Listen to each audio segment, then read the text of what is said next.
Welcome to the Salesman Podcast, where we interview the world's leading influence, body language, psychology, and sales experts to give you the information you need to close more deals and make more money. Additionally, for sales humor, tutorials, and entertainment, type salesman.red into your browser and come visit the world's largest community of millennial salespeople today. Hello and welcome to today's episode of the Salesman Podcast. I'm your host, Will Barron, and on today's show we have Linda Richardson, who is cited with creating the whole concept of the consultative sell. And today I'm asking her the question, is consultative selling dead? What is the alternatives? And where is sales heading over the next 5 to 10 years?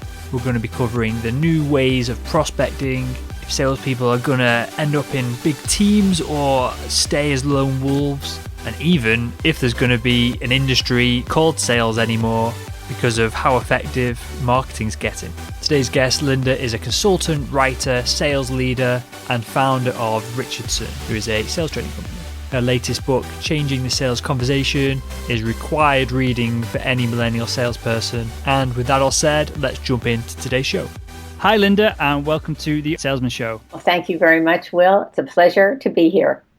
You are more than welcome. And yeah, just before we start recording, we touched on what we're going to talk about today. And we're going to talk about your book, Changing the Sales Conversation, and we're going to talk about where sales is heading over the next 5 years or so. But you're known for a number of things, a number of excellent books, but you're known as the creator of consultative selling and that model. So before we dive into where things are going, could you give us just a very brief overview of what consultative selling is, just for anyone who perhaps hasn't read the books or hasn't had any formal sales training but is involved in the world of sales? Okay. Prior to the 1970s, when you thought about selling, selling was very much product focused. Customers didn't have that many alternatives. Salespeople were the primary source of information, and they were very happy to hear a generic story. When the 70s hit and things began to change, customers changed, and they were the thing that changed, and they started to demand customized, very personalized kind of solutions to their needs. And consultative selling took sales from a focus where it was product-centric to customer-centric, so that the whole sales process changed. It became the era of asking questions, identifying needs, customizing solutions. And I tell you, it was a very, very big change. I thought at that time we were at the golden age of selling. What could possibly be better than really understanding the customer's needs and bringing a product solution that was customized in the way you put it together and the way you talked about it? But it wasn't the golden age, because then the customer changed. And what we're facing now, and the reason I wrote Changing the Sales Conversation, isn't because consultative selling is obsolete. It's far from obsolete.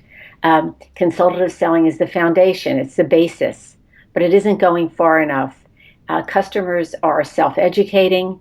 They are not going to salespeople as their first source of information. They're going to Google search. They're going to social media, to their peers. They're advancing in the sales cycle. They're not waiting for the salesperson. So because the customer has changed, how we sell to that customer has changed. So changing the sales conversation is really an extension of consultative selling. It is dramatically different. The base has to be there. They're the table stakes. You really need to know the core parts of consultative selling.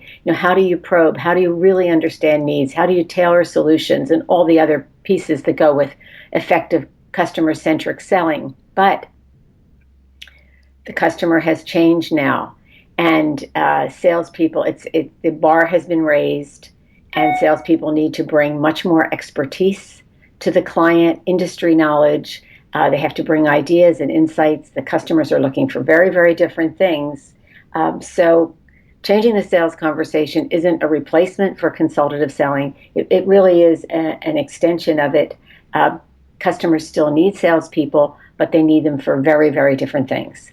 And that's what the book tries to cover. Yes. Yeah. And that's what I wanted to ask you about, actually, whether consultative selling is obsolete or not, and whether sales managers and salespeople need to go running around with their arms in the air, screaming and shouting because they don't know what's to do because everything's changed. But it's interesting to see your thoughts or hear your thoughts that it's more of a evolution, perhaps, than a complete swap and change from one direction to the other. That's absolutely true. As far as what happens when you're actually in front of the customer, you need that base. And then you need so much more. And in the book, I cover things like futuring, which is futuring, and the other one is heat mapping and value tracking and phasing and linking. And usually I'm known for very simple, obvious language. But the change in the models are so significant that I wanted to use language that would drive that point home. Because many of the models that just a short time ago people could use and be very successful will actually hurt sales today. So they need to change that conversation, but the basics of listening and questioning and positioning and tailoring, all of those bases still exist. Okay, so you touched on prospects and customers self-educating. So I think this is probably the best place to start, because this is obviously the top of the sales cycle of when you're doing your prospecting and bringing people into your funnel. I think this is probably, you tell me if you think otherwise, Linda, but I think this is probably the biggest change that's come with the onset of the internet. So can you dive into that a bit more then, rather than me give my opinion on it? What do you think the biggest change is? Do you think it is literally that the wealth of information on the internet means that people are missing out parts of the selling cycle to do their own research because, one, they trust what's out there and they can go over more sources, or is it more complex than that? Well, I think you're right. I think the area of prospecting has dramatically changed. And customers, we're getting data that customers are research that shows us 57% up to 80% through their buying cycle before they talk to a salesperson. So this is this very educated buyer, and that has absolutely radically changed prospecting. It has changed it from the customer side as well as sales side. So if we look at the sales side, there are tools out there now. There is absolutely no excuse not to be fully prepared. So we have tools like LinkedIn and trigger tools so that salespeople can get connected, so they have a better chance of connecting with the prospect. They can know more about that prospect. They can be prepared. They can anticipate needs when they have trigger tools that are out there, such as Jigsaw. The era of the cold call is pretty much over. There's absolutely no reason just to pick up and cold call. You can connect. You can learn about that person. Marketing departments are using content marketing to help, because from the customer's perspective, customers are finding salespeople now. The internet has turned sales upside down on its head. So instead of the salespeople prospecting and getting to the customers, before that can even happen, often the customers are finding who they want to talk to. They're asking their peers for referrals, and they're calling them. From that then, Linda, is this good or bad for the individual salesperson? What are your thoughts on that? Is it that marketing could perhaps take over in some companies and you would just need an order taker at the end of the process and not need a consultative salesperson whatsoever? Or is the role just changing and becoming more either smaller or bigger depending on whether you're going to take marketing on board? Yeah, is this good or bad for the salesperson? Well, I think marketing's role is very good for the salesperson if they'll step up to the plate and really provide industry knowledge, customer personas, and really help the salesperson be more precise when they are meeting with a prospect. So I think all of that is positive. I think many sales are going to go the way of the internet. If it really is an order-taking sale, it's going to go the way of the internet. A lot of it has gone that way. But for the more complex sale, for the high-touch sale where there is high profit margin, the salesperson is critical. It's tougher on the salesperson because the customer is so knowledgeable. Therefore, the salesperson really has to be prepared, really has to know about not just the product. Product expertise is not enough anymore. They need industry expertise. They need company expertise. They need stakeholder expertise. And marketing can really help them by providing insights so they can bring new ideas and insights so that the customer is willing to talk to them, because the customer knows a lot. And it's not so much the customer knows so much, because we don't know what the quality of what they know is. We don't know exactly where they are in their buying journey. But the salesperson has to be super prepared. So it's tougher in that regard. It's also tougher for them to get through. You take Coke, for example. They have disconnected about 80% of their telephones, their landlines. So if you don't have the cell, you're not even going to be able to talk to them. So, wow. It's the kind of movements, it's making it harder on the salesperson. The salesperson needs more support. Organizations need to make sure that the marketing is really giving them the industry knowledge, giving them the knowledge sharing tools, that the sales managers are actually coaching and adding value. And once we have that, I think salespeople can be very successful. But just going out alone right now is very, very tough. They need much more support and much more knowledge and stronger skills than they needed in the past. What I'm envisaging, as you say that, Linda, is that the salesperson will become a true expert in the industry, and perhaps even from a personal branding perspective will be known as an expert in the industry, and perhaps have a little team underneath them that can help with the technical side of things, or maybe even have an assistant to help with the marketing and the data. Do you see sales going that way, or perhaps another way entirely? As I think about it, the salesperson will remain important if the client needs value add, if the product is complex, if it's a first time buy. I think the role of the salesperson, it remains significant, but it's going to be much more challenging for them to be successful in that role. I think they have to be far, far more knowledgeable with stronger skills. More knowledgeable and stronger skills. Should salespeople be picking up more marketing? Should they be more involved with that? And I guess from a personal perspective then, and this is something I've toyed with in this idea in the past, that perhaps salespeople, or if you're going to be a successful salesperson, perhaps you personally need to add that much value that the prospect wants to buy from you, and perhaps not even from the company you work for, but they want to work with you personally. Do you think that's a potential shift? Yes, I do. I think what you mentioned even earlier, that the salesperson needs to brand themselves as an expert. The McKinsey study that just came out said that what customers really want is expertise. They want expertise. Mm-hmm. So the whole role of the salesperson is shifting. With consultative selling, we went from the generic product to the customized product, which was moving them a little more further down, maybe 40% down the consulting continuum. Well, the salesperson has to continue to move down that continuum, and they need to brand themselves. They need to use social media. It's a wonderful avenue to ask questions, to answer questions, to share ideas, so that when their customers who are out there looking will find them and find that this person knows something. So yes, I think the whole idea of branding is important. I think the salesperson needs to market him or herself. And the whole need for expertise is essential. And if they don't, and sometimes it's very hard because you want to have industry expertise. Well, suppose you sell to multiple industries. Then you need resources that you can bring in, and there's no getting away from it. You still have to have some insights about the industry.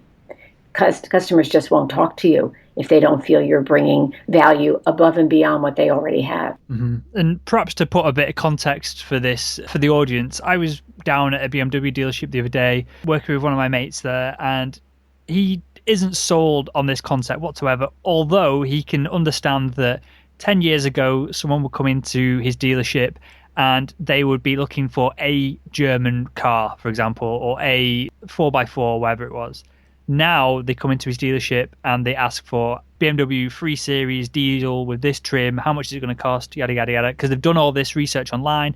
They've watched all kind of videos on YouTube and they know specifically what car they're going to get. So he's sold on that, but he's not sold on social media. So we went on his laptop, just threw on Twitter, typed in BMW UK, and it was almost spookily positioned and useful for the conversation, but there was a tweet from a young girl who's looking at getting a car, so a 1 Series or the smaller Mercedes, and a BMW dealership about 20 miles away from where he's based. She'd basically tweeted them saying, "Why can't I get you on the phone? I'm going to go to Mercedes. This is ridiculous." And that was it, the end of the conversation and her thread on Twitter. So My mate got on, messaged her, 2 seconds later got a message back, and she came in that day to look at BMWs, which she knew that's what she wanted, but she went to his garage rather than theirs. And that to me was really resonated with me, that the power of social media, that you can get on and communicate with all these people. What an excellent example that is. I mean, that's something that needs to be written up. It's a perfect example, and companies really need to maximize social media. But the interesting thing, I just read some data. I think it was from a company, Matrix. I'm not sure where it was, but the biggest factor in someone buying a car when they actually make the decision to buy is the salesperson. So your idea that it is the salesperson that's the differentiator, the person is the big differentiator. And with the McKinsey study, what that customer is looking for, they're looking for expertise and open and honest dialogue. And they come from a human being. And I think if they can maximize social media so that you get that kind of pull, rather than just pushing to try to get customers in. And in the dealerships, the top people in the dealerships are the ones that aren't on the lot running around. They're on the phone calling people, looking, being proactive, and on social media. For sure. And when people say that the number, I had a bunch of people on the show, and it's been 50-50 of, some people think that the number of sales roles will go down, but they'll be paid more and there'll be more prestigious roles. And a number of people said the exact opposite, of sales roles will stay the same, but it'll just be harder work for less money. And I the way that there's probably going to be less sales roles, but they're going to become more almost business consultant roles, as you suggested, that step on from consultative selling. And I think it's really empowering for salespeople in that your competition drops dramatically when what you're selling is yourself and your own personality, and as you mentioned, your honest and open questions and the ability for people to use your knowledge. I think that's really empowering for people, and it's almost that step further to more of an entrepreneurial role, isn't it? Yes. And sales has always had that entrepreneurial streak, but it's certainly intensified. And I agree with you completely. I think sales jobs will go down because sales are going to the internet, where you don't need a person, and that's just going to be a reality. But I think for the sales where the value add is happening, I don't think it's going to be such an enormous drop. I think a lot of sales are going to go to the telephone. And I'm not talking about telemarketing. I'm talking about really competent, high-level salespeople. Not that telemarketers aren't competent, but they're usually not the level of the field salesperson.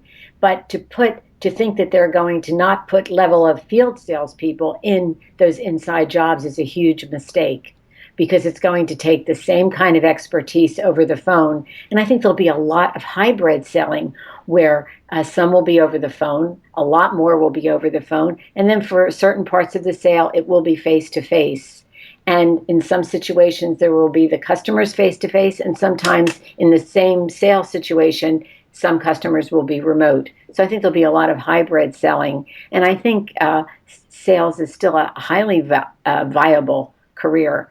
And it's certainly skills that carry you through in many, many aspects. Certainly an entrepreneur, as you mentioned, must know how to sell. Definitely. And so you mentioned phones then, but prior to that, you mentioned that potentially the cold call is dead.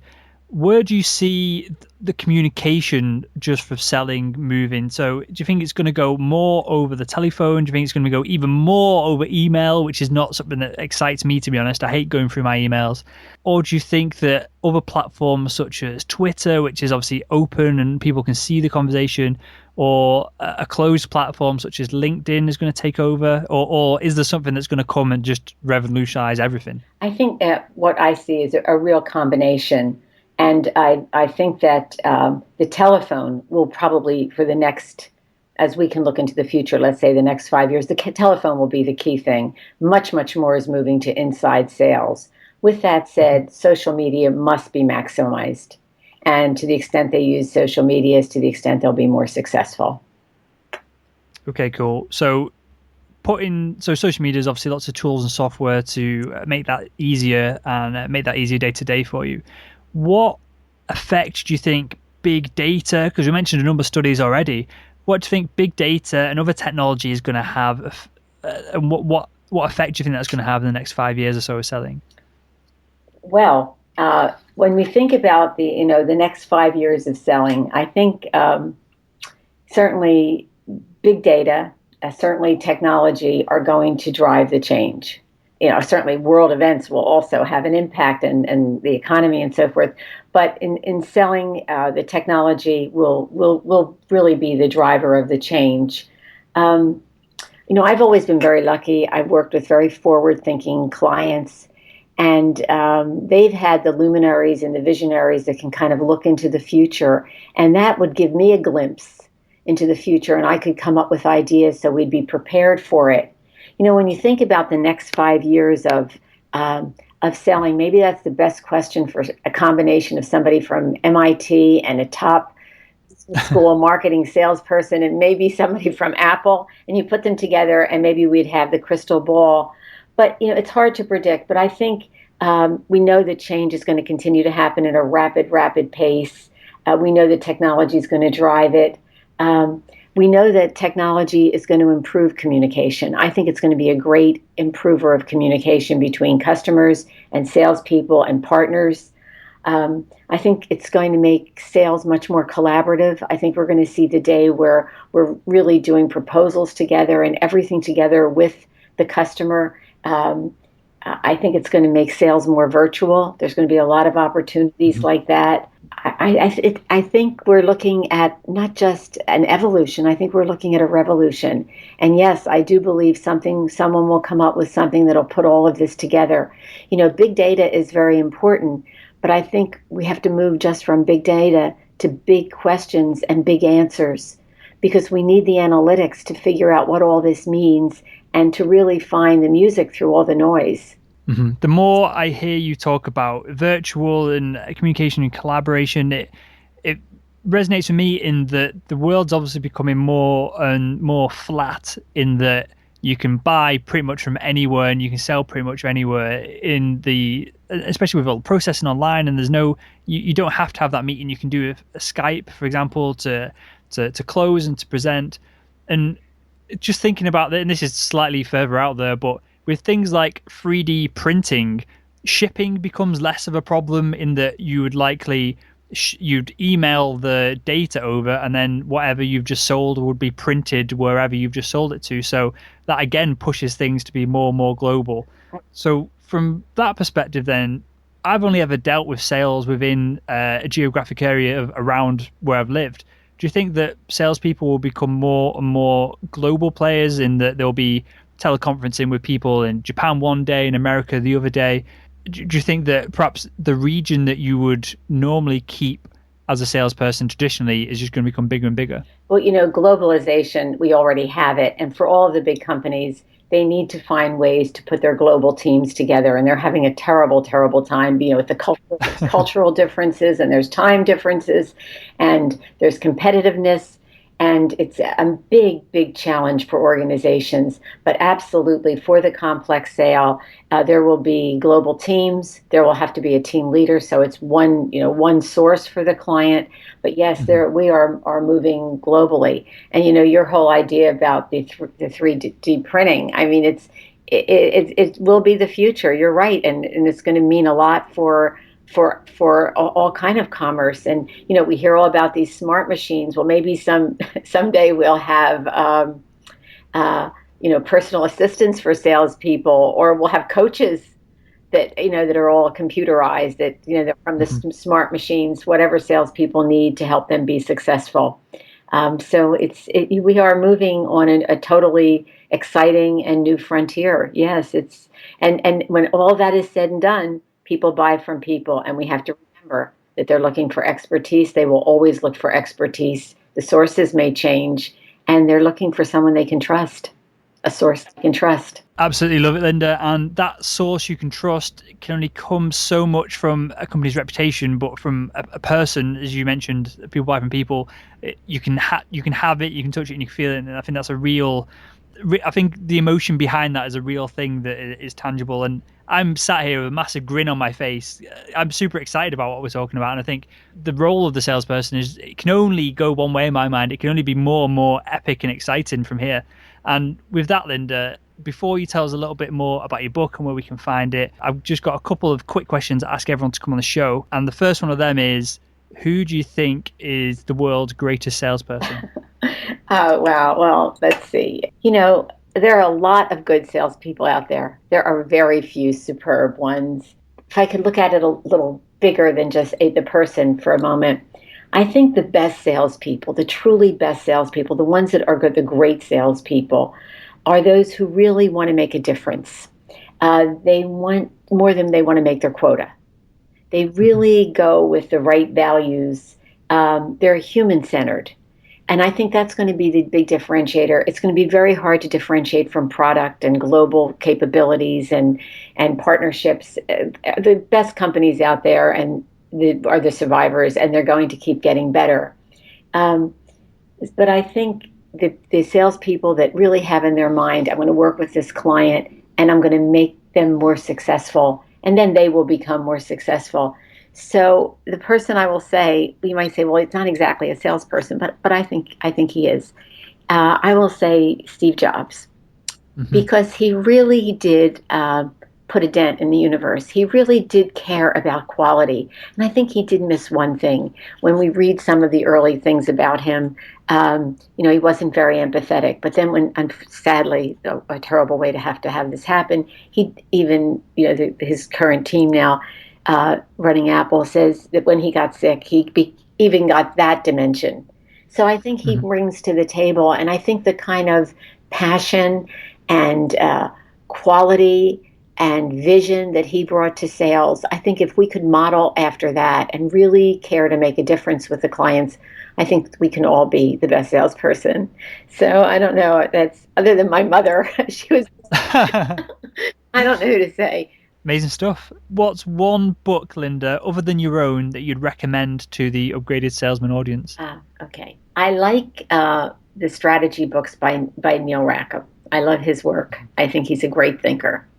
I love the book To Sell is Human by Daniel Pink. And I'll tell you why.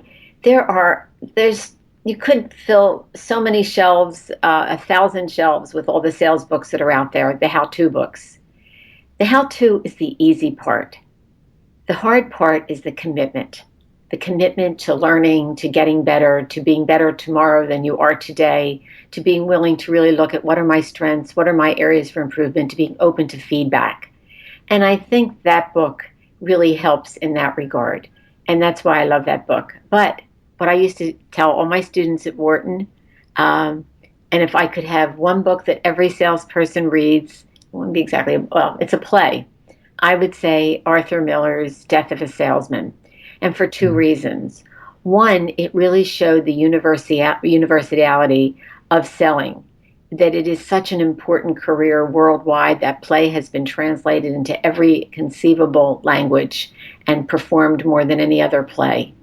And the second reason, not only the universality, but the absolute, and it's a tragedy, unfortunately, the need to change. Nothing drives home the need to change in sales more than The Death of a Salesman by Arthur Miller. Amazing stuff. Amazing answer. And we'll link to everything that we just mentioned then in the show notes of this episode at upgradedsalesman.com. And Linda, just tell us a little bit more about Changing the Sales Conversation, where we can find it, and where we can find out more about you as well. Well, Changing the Sales Conversation takes salespeople and sales managers, it's for both, through the 5 critical changes that I think need to be made. The new way to prepare, the new way to do probing so that you're giving and getting at the same time. The days of just going in and asking, what are your needs? Tell me about your company. They're over. So how do you bring in expertise and still get the information you need and not fall into the trap of just talking and with that expertise and not getting interaction with the client and input? And then the solution looks totally different. If you get last year's solution, just to create a metaphor, weighed 1 pound, well, today's solution is going to weigh 5. And it needs to deal with risk, and it needs to start at the beginning with the business outcome. And then phasing, which is the sales process. And that part is really for sales managers as well as salespeople, because for every phase of the sales process, I give them self-coaching or coaching questions. So managers really know, where are you in the process of this deal? Because sometimes salespeople think they're closing and the customer is still back in stage 1 or stage 2, and forecasting is inaccurate, and opportunities are lost, and they're working on the wrong deals. So the coaching guide there, all the questions that go with each piece. And I was lucky I developed that when I was working at Wharton with some sales managers, when I really saw where they were stumbling. And then salespeople can use it to self-coach. And the final piece is linking. And that might be the hardest piece of all, because salespeople take it for granted. Oh, yes, I'm a people person. I can really connect with people. And this is really about, how do you truly build trust? And where does vulnerability come in? And how do you link? And because the decisions customers make for all the cognitive information they have, we know very clearly from every kind of research, at the end of the day, there's a huge emotional component. So how do you really understand that? So that's the book, and it's available at Amazon. And I'm at, my email is linda@lindarichardson.com. And my website is lindarichardson.com. Amazing stuff. Well, Linda, it's been an absolute pleasure to speak with you today. I've got a lot from the interview. I know the audience will have as well. And I want to thank you for your time again. And I want to thank you for coming on the Salesman Show. Oh, it was such a pleasure. And thank you for your really excellent questions and getting me to look into the future a little bit. So thank you.